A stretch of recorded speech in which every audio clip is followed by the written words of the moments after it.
Hello everybody, my name is Cade Olaf and welcome to my channel.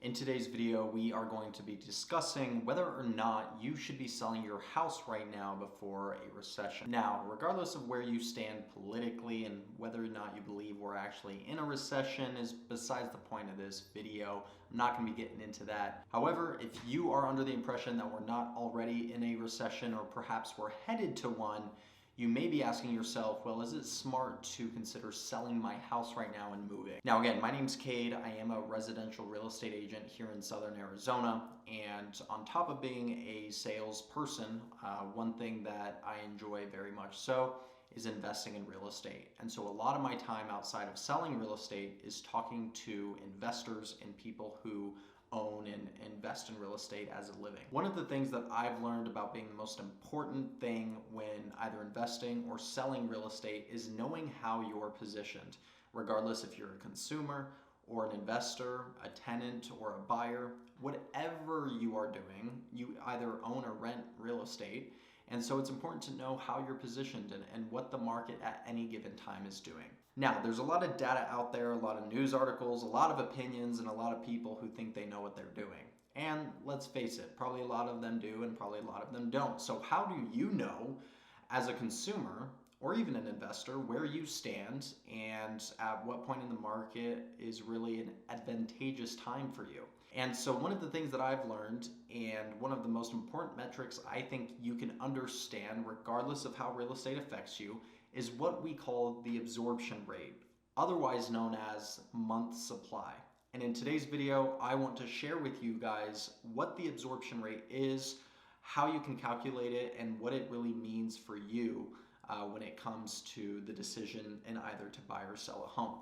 Now again, before I get started with the absorption rate, I personally believe that the absorption rate is probably one of the most important metrics that you can actually look at when considering to sell your home.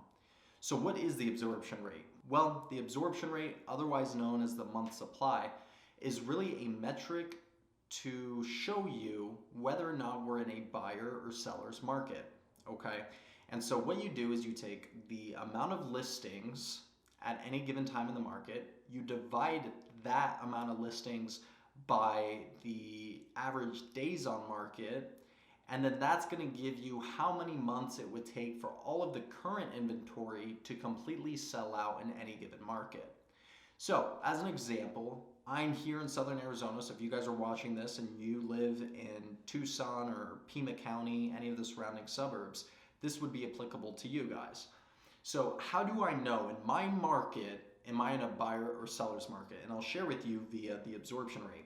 So right now, as of March 2024, Pima County has 3,941 active listings. These are active homes on the market for sale. And when you take the average days on market in March of 2024, it comes to 52.5 days. So right now in Pima County, you could expect your home to take about 52.5 days to sell.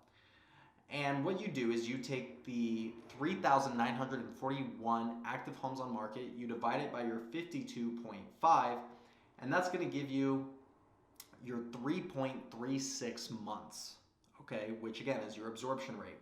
So you can calculate absorption rate or month supply in a percentage as well, but I like to do it in months because it just makes it easier for me, and that's what the MLS data records it as.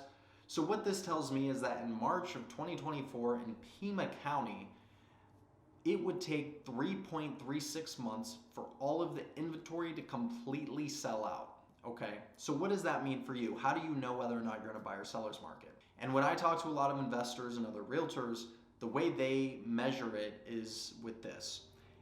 If the absorption rate or month supply is between 0 and 4 months, that means you are in a great seller's market. Anything between 0 and 4 months. Anything between 4 months and 6 months is kind of a buyer and seller's market, okay? So overall, the market is kind of just staying consistent, and sellers or buyers don't really have the upper hand. If the absorption rate is 6 months and above, we are definitely in a buyer's market, and we are definitely potentially headed to a recession or a severe market, real estate market recession when it comes to pricing and demand. So again, 0 to 4 months, you're in a good seller's market. 4 to 6, you're kind of in a buyer and sellers. Anything 6 months and above, you're in a great buyer's market, okay? So again, here in Pima County, we're at a 3.36 month supply, and it looks as if it's going down here in the next month as we are getting close to the end of April. So once end of April hits, we'll have a new data there, a new data point. But just to give you guys some perspective for Pima County specifically, since April of 2023, so a year ago, we've been between 2.18 month supply to the highest, which is today at 3.36 months. So it's been about a month difference year over year so far. And it stayed pretty darn consistent overall, similar with days on market. So overall in Pima County right now, we're still in a pretty solid seller's market. Overall, you know, the specific area in which you live and your house and its condition, and there's a lot of factors that play into how quick your home could sell, depending how you do it. But overall, the market would suggest, based on these data points, that we're still in a really good seller's market. So what do I want you guys to take from this video? What I want you guys to understand, what I want you to take is the difference between a buyer and seller's market and the one metric that could show you the difference. And it's very simple. It's called the absorption rate, otherwise known as month supply. And guys, you could Google this. You don't have to, know data and know all this. You can even take the average, or you could take the active listings in any given market, divide it by the average days on market, and boom, you have your month supply, you have your absorption rate. And again, you should be able to take that metric and know, am I in a good buyer's market right now? Am I in a good seller's market? And then that way, when you go to sell your home, you actually know kind of how you're positioned more so than anyone else in the market, so you can make the best informed decision for yourself. All right, guys, that's it for this video. If you guys have any questions or need more clarification on the absorption rate or the month supply, or you feel like I'm completely wrong, feel free to leave a comment down below. Follow me for more videos like this. I am going to start putting out more content to be a little more consistent and really just share educational information with you guys.